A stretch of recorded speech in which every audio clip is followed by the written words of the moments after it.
Bila kau makan benda ni, dah macam free kau makan ayam. Bentuk dia sama, cuma rasa je lain.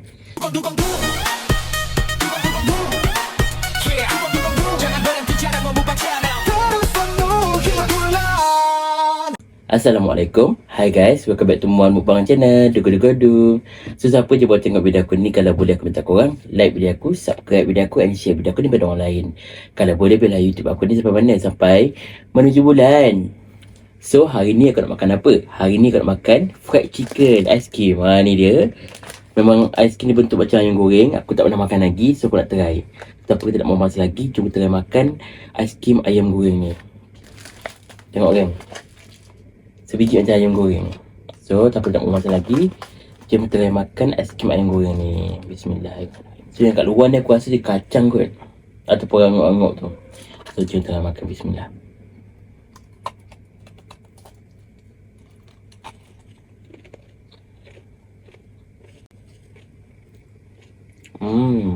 Sedap.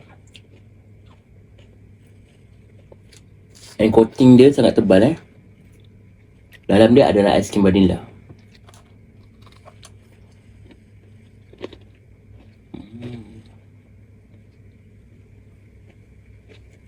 Sedap.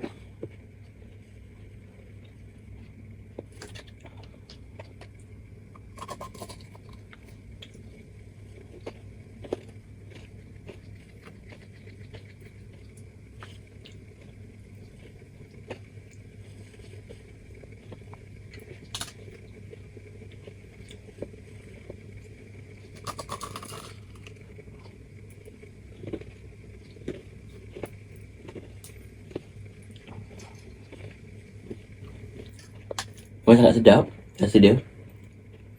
Yang coating sangat tebal.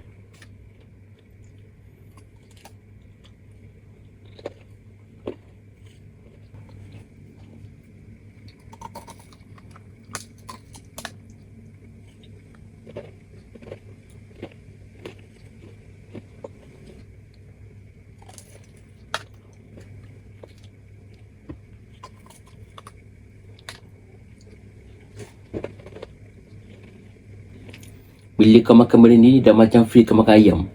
Bentuk dia sama, cuma rasa je lain. Ni rasa dia manis.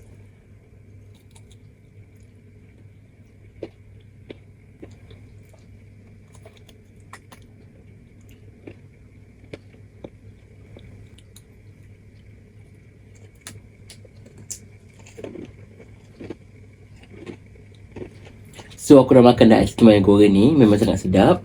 Dia punya coating memang sangat tebal. Lepas tu rangup pula tu, rasa dia pun sangat manis. Sangat best lah untuk kau makan, best gila. Cuma aku makan satu je lah, satu lagi aku akan makan nanti. So aku rasa setakat ni je konten aku pada hari ni. Jangan lupa untuk korang like video aku, subscribe video aku and share video aku ni pada orang lain. Kalau boleh bela YouTube aku ni sampai mana? Sampai menuju bulan.